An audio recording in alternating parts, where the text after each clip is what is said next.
I would say last week, the Calgary Flames signed the biggest fish on the unrestricted free agent market in terms of goaltending with Jacob Markstrom.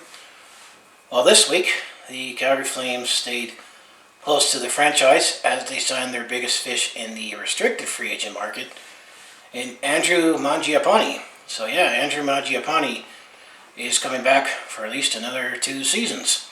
So that's what I'll talk about in this video, and take a look at the Calgary Flames cap situation as where they stand after with this contract signing. So, as you recall, last year there was a little more drama when it comes to restricted free agents, especially with Matt Tkachuk, as a lot of big name restricted free agents all had their entry-level deal contracts up at the same time, and it wasn't until training camp of last season that Matthew Tkachuk also signed.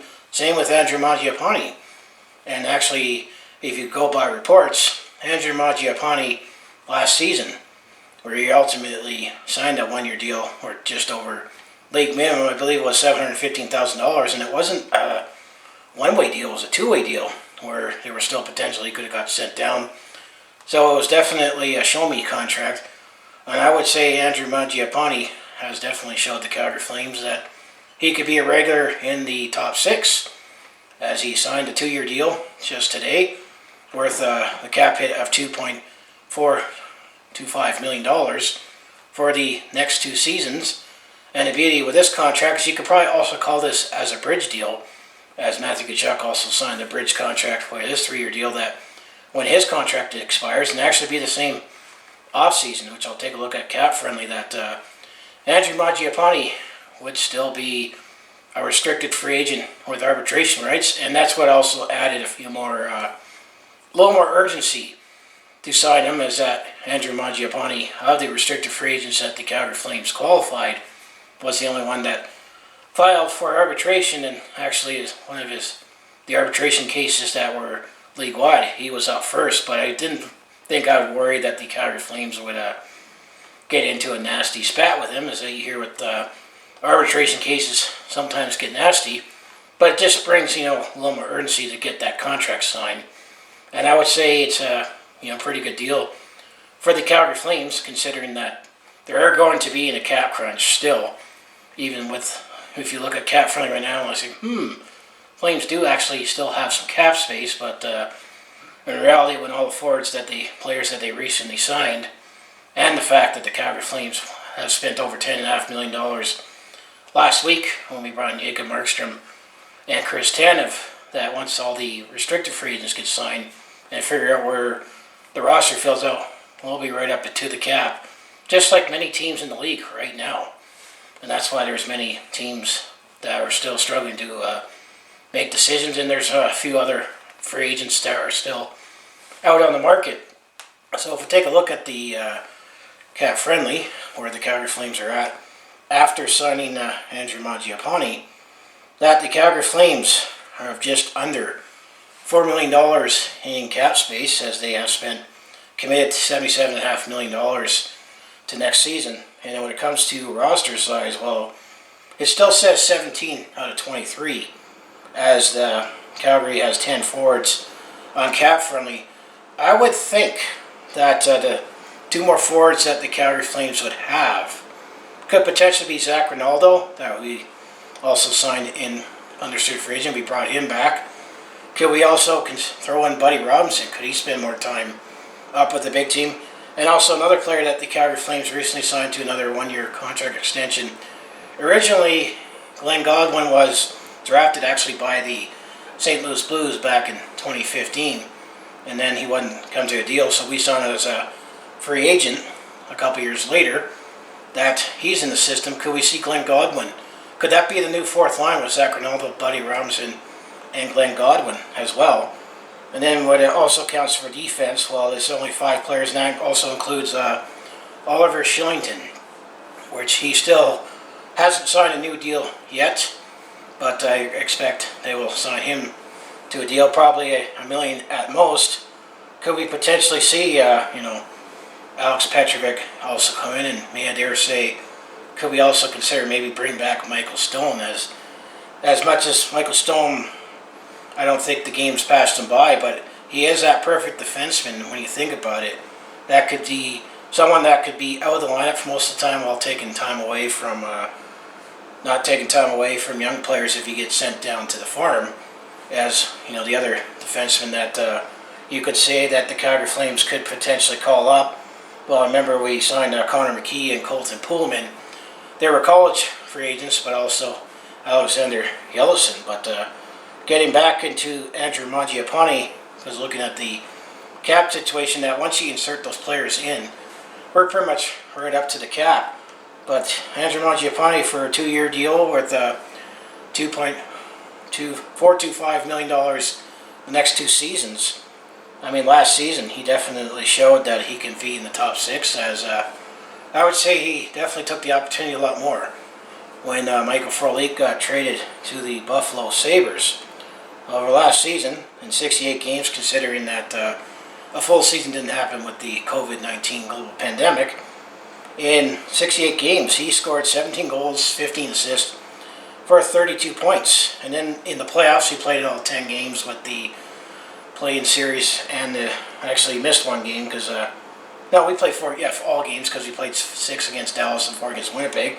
So he did play all playoff games with the play-in series of the Winnipeg Jets and the Dallas Stars. Well, in 10 games he scored 2 goals, 3 assists for 5 points. So not a bad show-me contract season for Andrew Mangiapane, and I always keep saying that 2015 draft. I mean, not bad for someone that was drafted in the 6th round, if you go all the way back to 166 overall back in 2015. So that's where Andrew Mangiapane is, and I think both of his base salary, well, it's going to be $2.4 million this next season, whenever it is going to start. And then 21-22, it'll be $2.45 million, so you'll get a bump up of $50,000, so it averages out to $2.425 million. I would say not a bad signing for, supposedly I would put him in the top 6 right now, and the fact that I still think he could still be potentially a 25 goal scorer, and so it could pot you 50 points. He was almost on that pace right now this past season if we got to play all 82 games. And yeah, last season it was only a 1-year deal worth $715,000 according to Cap Friendly. But if he would have got sent to Stockton, he would his base salary would have been prorated for $70,000. But he definitely showed the Calgary Flames that he's worth the money. But when you look at the Cap Friendly, and we don't know where the salary cap's going to be, as their consensus saying is that the cap's going to be flat for the next couple seasons, that Calgary and many other teams are in a cap crunch. Well, the 2021-22 season is going to be interesting in terms of, next season, Derek Ryan will be the only unrestricted free agent, and I'm almost going to say that he's probably either going to sign for less or go elsewhere. And then Dave Riddick, but the 2022-23 season, once that season over, that's going to be an interesting season, because that's when Matthew Tkachuk is up for his RF, and he'll still be a restricted free agent, as this was a bridge contract as well for Andrew Mangiapane. But that's also when Johnny Gaudreau's contract goes up, and he'll be an unrestricted free agent, and who knows where we'll be at then. And that would be the same offseason, the 2022-23 season, when Andrew Mangiapane's contract is up, and he will still be a restricted free agent because there's not enough seasons played. The only other big unrestricted free agent that Calgary Flames will have that season is Mark Giordano, and maybe the consensus will say that Calgary will likely might be moving on or signing to a cheaper contract. But I think that is going to be an interesting offseason, depending on where the cap is at. If revenues go up, then the salary cap go up. But then the 23-24 season, that's when Sean Monahan's contract up, and Milan Lucic's contract will finally be up. As I like Milan Lucic on the Flames right now as a player, but unfortunately, given that we're in a cap crunch, his contract is still on the books. And even though Michael Backlund, some would think he's overpaid a little, as his contract kicked in last season where he's making, his cap hit is $5.35 million. He's a watered-down version of Patrice Bergeron, the someone that I wouldn't be surprised if Michael Backlund continues his play, that he would be in the conversation as well, at least be on the ballot for the Selke. So I mean, that's definitely where we're at when it comes to the salary cap. And down the road, I mean, 24-25, that's when Noah Hannafin and Chris Tanev's contracts will be up for unrestricted free agent, and Rasmus Anderson, as well as Jacob Markstrom, will be unrestricted free agents at the end of 26-27 season. The Flames will be playing in their new arena. And so, yeah, that's definitely looking at the Calgary Flames. I definitely say it's a nice deal for Andrew Mangiapane at this point. I mean, it's a bridge contract as well, where if his game continues to progress, what he has shown since he's been in the NHL, especially last season, and he's a regular right now, I would say in the top 6. I mean, not a bad signing for a top 6 forward at this stage. I mean, he's 24 right now. He'll be 26 in a couple years when his contract is up, and who knows where his game will be at. Also, where the economy and the game is at.